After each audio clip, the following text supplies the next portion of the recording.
What's going on, guys? This is ChipmunkinHD here, and I've got my very own proposal for the newest Call of Duty, but first I want to address this gameplay. We're starting in about in the middle because the gameplay was really long, but it's pretty solid gameplay for me, that's for my standards, but yeah. Now I know it's a bit silly of me to be already talking about the next Call of Duty, especially since I still haven't bothered to try Black Ops 2, because I can't get it out of my head that game is a rotting pile of dung, plain and simple. But I was talking with a friend of mine today about the next Call of Duty, and we both sort of agreed on the point that Modern Warfare and modern FPSs have been done to death. I mean, once we get through the 3 Modern Warfares we've already had, and Black Ops 2, as well as all the battlefields apart from like the Vietnam expansion pack, and then all the Medal of Honors, you're really left with a way too oversaturated market, right? So I offered the idea to my friend of World War II as the next setting for the Call of Duty, and my friend agreed with me. He was sort of like, yeah, that's true, it hasn't been touched for a while, and I was like, that's basically the reason that I had this idea for the next Call of Duty in the first place. The last Call of Duty from World War was World at War, and being honest, the game was a bit of a wreck, with overpowered weapons like the MP40 ruining it, and just not being a great game all around. A lot of stuff that I'd change, but the move to World War II, to me, would be a great one. There's plenty of things from the war to facilitate kill streaks and perks that have arisen since the World at War days, and I feel like going back to World War II could help solve some of the huge problems that people have with today's balancing games. I mean, if you don't like getting YouTube, then you'd love World War II. The only weapon that used a grenade launcher in World War II was an M7, and even then you had to stop and set it up like a mortar. It couldn't be used on the run. So the M7 grenade launcher could appear in the game as an equipment rather than an attachment, so that it's used the way it's supposed to be to knock people out of hard to reach areas while they're camping. The knife in Call of Duty, always been annoying since COD 4, that one-shot kill and panic around the corner. People have already offered making it a 2-hit kill, but I'd offer something completely different. If Call of Duty made a World War II game, they could easily take the knife out completely and replace it with a bayonet, which would be an attachment to your gun. So, if you want to knife people, then go ahead, but you'll be sacrificing a suppressor or extra penetration or extra rounds to use it, and it basically balances the game out. And I'd also propose changing the button layout to tactical for everyone, because panic knifing is ridiculous. But what kill streaks could there possibly be in World War II, you ask? Well, World War II was a much more gruesome war than some people may think in terms of weapons that were used.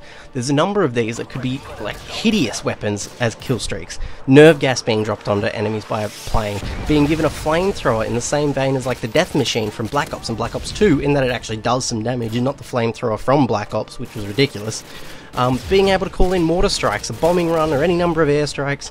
You want weapons no one really knows about that were secretive? How about making the Japanese Maeda Ku-6 into a kill streak, which was essentially a gliding tank that stayed about 5 feet off the ground?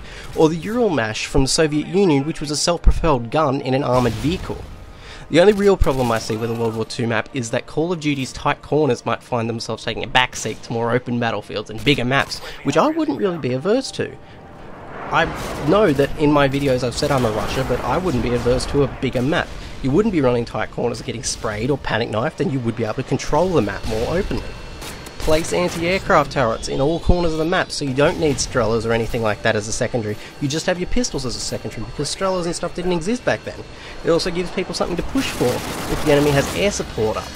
And it would become a competition of teammates trying to support their team's air support by defending the anti-aircraft turrets, and of teammates trying to make a concentrated push to keep themselves from dying so often by these air support. It's just, like, to me that makes perfect sense, is to have the anti-aircraft on a corner of the map each. The guns would be able to be more evenly balanced. Sure, you'd see more snipers with the open map, but you'd also have maps that were tight contests like modern Call of Duties. Have your maps set in Paris or Munich or London or Berlin. Have maps in the jungle of Papua New Guinea as Anzacs fight Japanese soldiers in guerrilla-style warfare. You could do anything, really.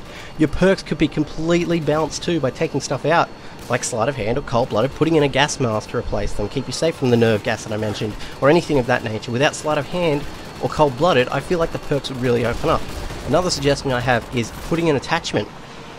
If you want to use an attachment on your gun, you have to sacrifice one of your perks.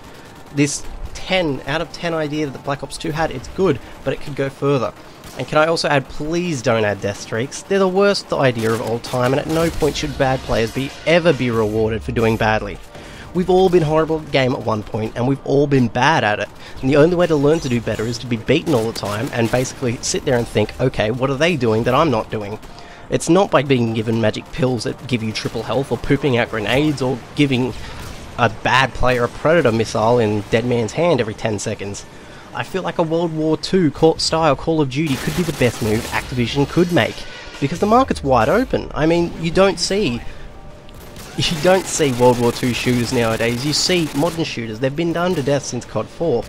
So why not go back to the game's roots and show everyone how a game should be built that is properly balanced and will be fun for everyone to play. Anyway guys, as always, this has been ChipmunkinHD, and if you have ideas that you want to add, or even that you think I've gotten wrong, put a comment down below. If you'd love to see a World War II game just like I do, tweet this video to David Vonderhaar at Treyarch or Michael Condry at Sledgehammer Games. Thank you guys, and I will see you all later.